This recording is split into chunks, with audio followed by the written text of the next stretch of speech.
24 ore su 24. Le notizie corrono più veloci sul web. News del mercato finanziario? Digita www.industriaefinanza.com, il primo quotidiano economico del Nord Italia. Notizie sul Veneto? www.lacronacadelveneto.com. E per Verona c'è www.lacronacadiverona.com. Guarda le ultime news sulle web TV di TG Italia, TV Veneto e tvverona.com. Collegati con il mondo. Connettiti con Industria e Finanza, la cronaca del Veneto e la cronacadiverona.com. Sul web l'informazione è in tempo reale.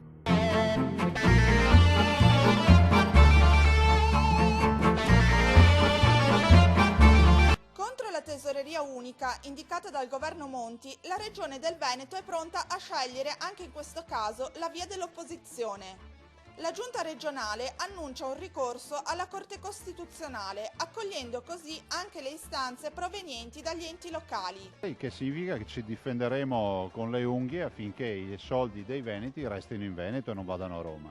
Una partita questa che gli esperti hanno calcolato sottrarrà complessivamente tra i 35 e i 36 miliardi in Italia, di cui circa un quinto della somma sarà il gettito prelevato dal Veneto. Pensare di togliere 7-8 miliardi di euro degli enti locali del Veneto e portarli a Roma direi che proprio non è quello che vogliamo. Noi vogliamo il federalismo, non il centralismo. Si potrebbe riaprire così un duro confronto con il governo, ma come ha ribadito il presidente della regione, non si tratta di una questione politica.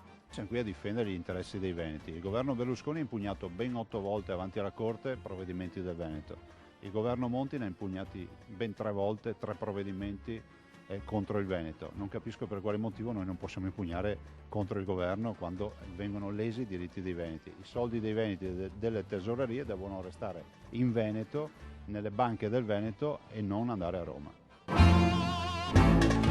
Un altro passaggio politico importante per dare ai pescatori dell'Alto Adriatico le risposte delle quali hanno bisogno, affinché possano guardare con un po' di serenità il futuro loro e delle loro famiglie.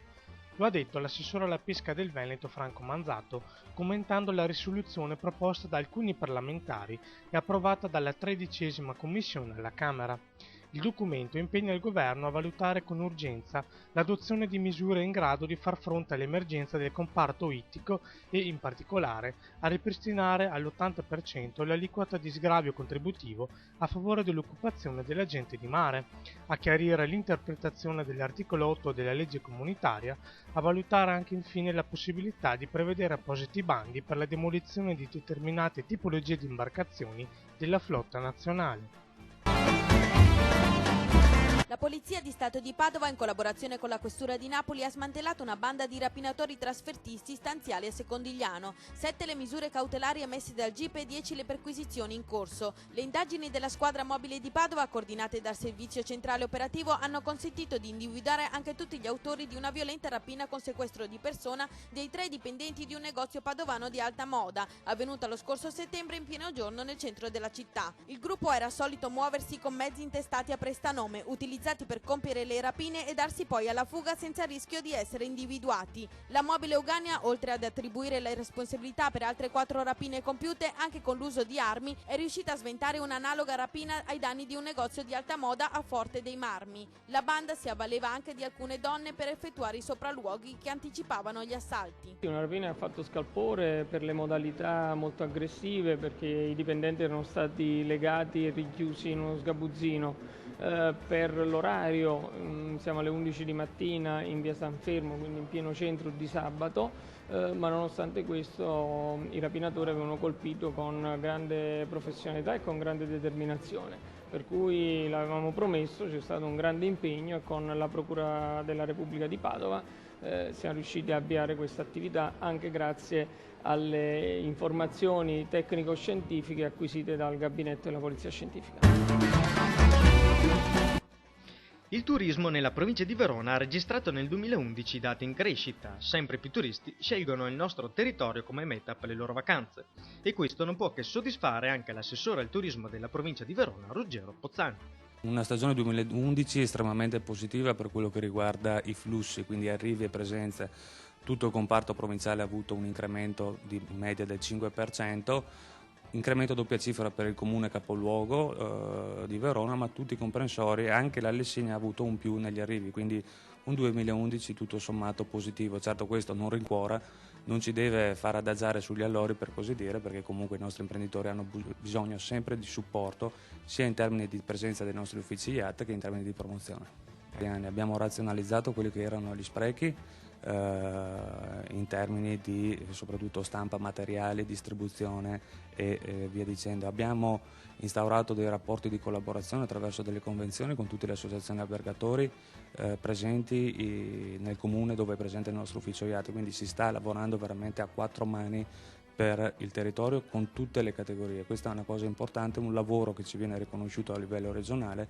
Certamente Provincia di Verona Turismo, che è la società partecipata al 100% della provincia, il nostro braccio operativo chiamiamo, è una struttura riconosciuta e invidiata a livello nazionale, testimonianza del fatto che abbiamo organizzato l'Assise Nazionale dell'Ospitalità, abbiamo avuto una grandissima partecipazione, molte delle nostre tematiche e programmazioni sono state prese ad esempio a livello nazionale, quindi questo è un migliore riconoscimento per l'ottimo lavoro che stiamo svolgendo in questi anni. I carabinieri della Compagnia di Verona, durante un normale servizio di controllo del territorio, hanno fermato un'autovettura con a bordo 3 persone, tutte di origini brasiliane, un uomo di 26 anni e 2 donne rispettivamente di 29 e 30 anni. All'atto degli accertamenti è emerso che il 26enne era sprovvisto di patente di guida e pertanto i militari dell'Arma lo hanno deferito in stato di libertà per guida senza patente. Al fermo del mezzo, una delle 2 donne, in eccesso d'ira, si è scagliata contro un carabiniere, ferendolo lievemente. Arrestata, la donna è stata portata innanzi al giudice, il quale ha fissato l'udienza per il 26 marzo.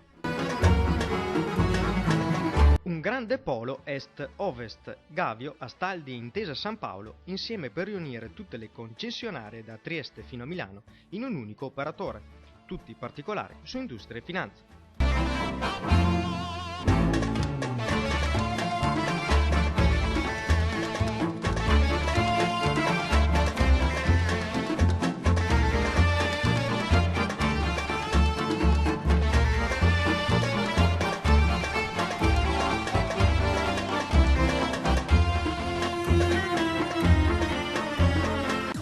24 ore su 24. Le notizie corrono più veloci sul web. News del mercato finanziario? Digita www.industriaefinanza.com, il primo quotidiano economico del Nord Italia. Notizie sul Veneto? www.lacronacadelveneto.com, e per Verona c'è www.lacronacadiverona.com.